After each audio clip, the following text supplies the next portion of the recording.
Hola, bon dia a tots i benvinguts a una nova classe de socials. Bé, espero que hàgiu tingut un bon cap de setmana i anem a començar l'última unitat que farem d'aquesta assignatura i d'aquest curs, val?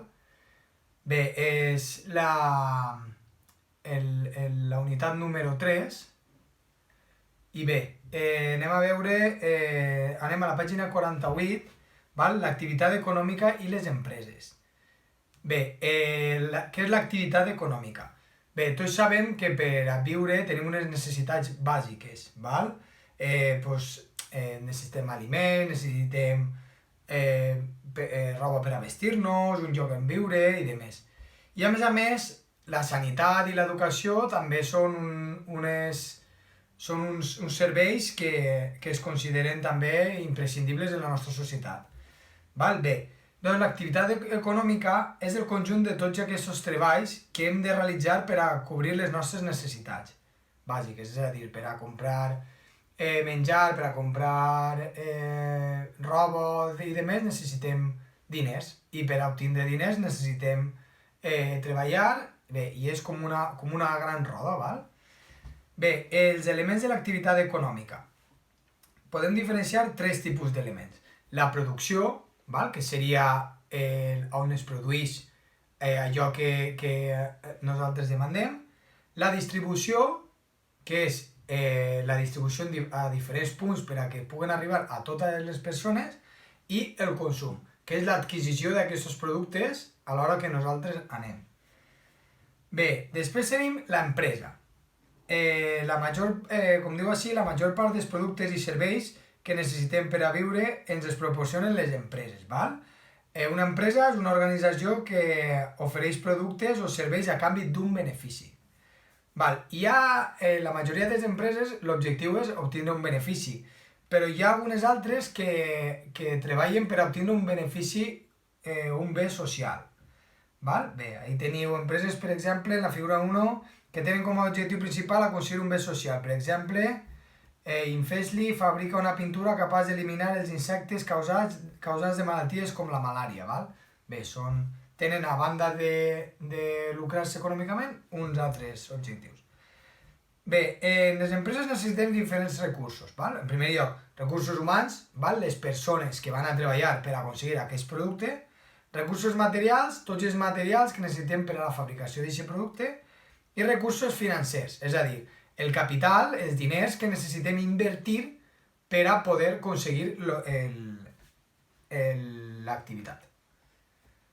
Bé, passem a la pàgina 49 i veiem que hi ha diferents tipus d'empreses, val? I no són totes iguals, hi ha unes més grans, altres més petites, unes són d'un sector, val? I demés. Segons el sector, poden ser el sector primari, són els que treballen la producció directament des de la naturalesa, és a dir, per exemple, la mineria, l'energia solar, després la fusta, val? Agafem directament de la ramaderia, val? Directament, i agafem de la terra i comencen a funcionar. Després, el sector secundari, val? Transformen aquestes matèries en matèries semi o elaborades, és a dir, per exemple, empreses textils, val? Que comencen a fabricar i demés.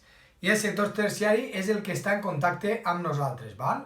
El que ens ven, les xicotetes tendes o les grans tendes, que ens venen el producte a nosaltres, val?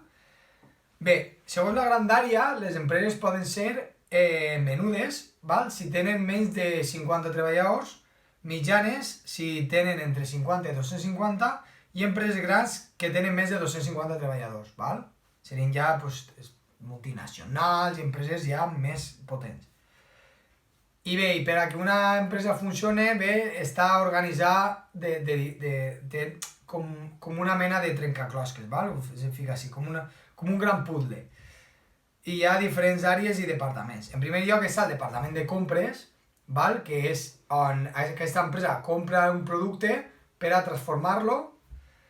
La producció s'encarrega d'agafar aquest producte i transformar-lo o produir-lo. Recursos humans és l'organització de totes les persones que treballen en aquesta empresa. El màrqueting és la publicitat, donar a conèixer i demés aquesta empresa per a guanyar compradors. Departament financer, el que s'encarrega de tota la història de les despeses, els ingressos, els gastos, tal, que vagi cap allà, és el departament financer. I finalment la direcció, que és el que organitza i coordina tots les diferents àrees que hem vist. Val? Doncs bé, això seria respecte a les empreses, val? És un poc de teoria, però és així. Bé, anem a agafar l'activitat 1, val? Què és l'activitat econòmica? Val? Responem què és, què és una empresa i quins recursos necessita. Val? Ho tenim ahí de més. I després, en la segona, explica l'expressió una empresa com un gran puzzle. Val? Ho tenim així en la part de l'organització de l'empresa, el per què és un gran puzzle. I finalment agafarem i farem un xicotet resum, val? Del que serien les dues pàgines, dels elements de l'activitat econòmica, tipus d'empreses i l'organització, val? Ficant més o menys una miqueta molt resumidet. Bé, l'altre dia vam veure el repte de l'altre dia, us deixo així la solució, val? Que faltaven algunes vocals, val? Així tenim la solució. I el repte d'avui seria l'endevinalla. Saps trobar el sentit d'aquesta endevinalla? Raona-la. 1 són 2, 2 són 3, 3 són 4 i 100 també són 4. Així que, val? Mirem a veure quina relació té. Doncs bé, això seria tot per avui i res, ens vegem en el proper vídeo. Adeu!